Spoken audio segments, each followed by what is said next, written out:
What is a powerful woman? Yeah.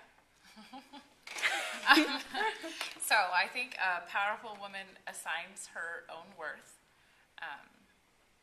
and that can have many different iterations.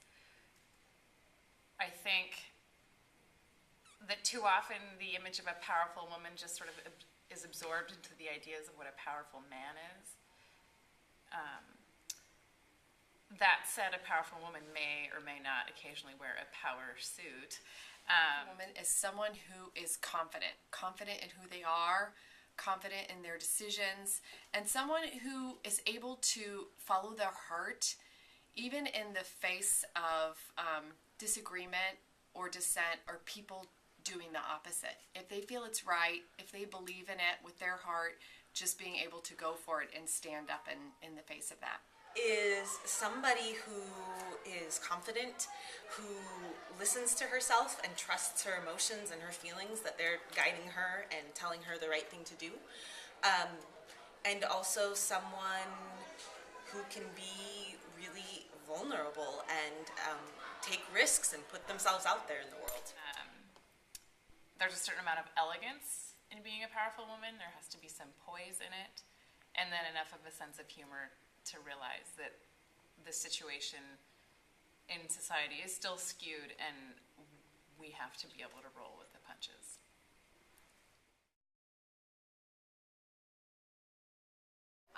Well, I have many ladies that I look up to in my life, but probably the two most important ones would be my mom and my grandma. We're very close, and we all are very unique in our own ways, but without my mom, I don't think I would be as strong as I am. So she really took care of my sister and I, and it was just her, and she, I think, surpassed most two-parent households, so I'm very proud of her. Go.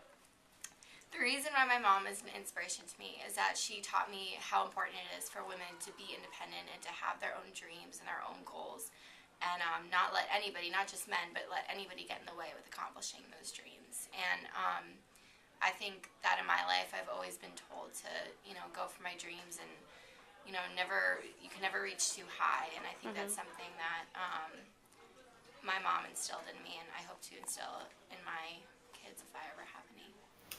I would say the first powerful woman that I admire from Scripture is Rahab, who hid some Israeli spies and took a really brave stand, could have really risked her life in that situation.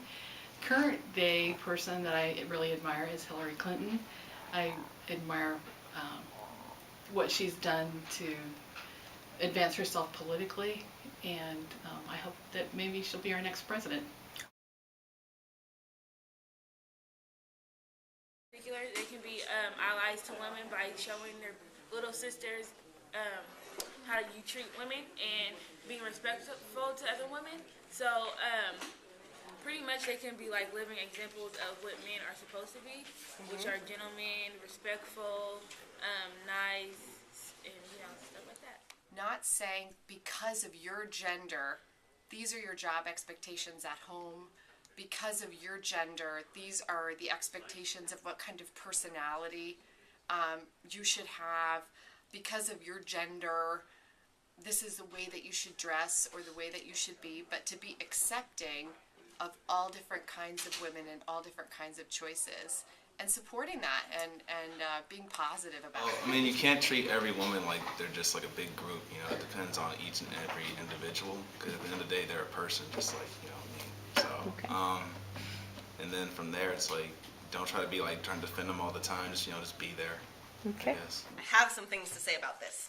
So first, I think that men need to be critical consumers of the media, and they need to keep really present in their mind that every single image that they see of a beautiful woman has been photoshopped. Every single one.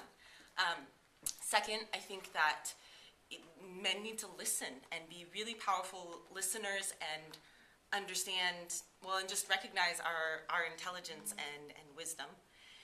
And third, I think that men can be our allies when they see us as whole people. And what I mean by that is, I think that when we choose to love someone, we choose to see them as God sees them. And so when we see people as whole people, it means that we're seeing them as God sees them. By treating them like people. Okay. And by treating them equally and everybody having the same kind of stuff. Not like same opportunities. How can men be allies to women? They can listen. That would be my best advice to them, is to listen, and then they can offer some their perspective, because we're always open to that.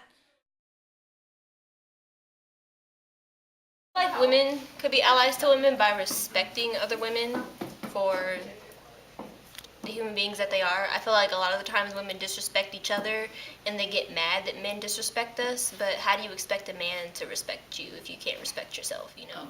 One thing that bothers me a lot is that sometimes women are mean to other women and aren't really supportive. And I think the best thing that we can do is be kind to each other. I think just by supporting each other, I feel like there's a lot of back talk or a lot of drama between women, but I feel like as long as we support each other and work on our relationships with each other, then I think that's how we can be allies. Voices speak louder than we think that they do. I think a lot of women need to start exercising their voices more and standing up for what they think isn't right. And at the same time, I also think that women need to also acknowledge our history and how far we've come and celebrate that. Women can be allied to each other by like not being competition with each other, like supporting each other and helping each other. Women we need to show each other a little bit more love. We need to choose to see each other as God sees us, and we need to turn away from jealousy and turn toward pride in one another, and really be happy for one another when we have professional and personal successes. It can be a hard thing to do because our society teaches us to compete with one another. But I really, really believe that the more love, the more joy, the more pride you give out, the more that's going to come back to you. The ladies of De La Salle is just to be themselves, be true to yourself and confident that you are valid the way you are. And if you're confident in that, people will probably follow you instead of trying to change you. I think that the girls at De La Salle should not sell themselves short. I think the women here are here because they have goals, because they all have something unique to give to the world, and they should just go be who they want to be. In mind that this time in your life is going to pass, and you need to keep your eye on your future and your future goals. It's not all about what's right now, but it's about what you're looking for, what you want in the future. Think about that and how you're going to get there. Please just remember your fabulousness and don't doubt yourself and have no fear, because you are so wonderful just as you are.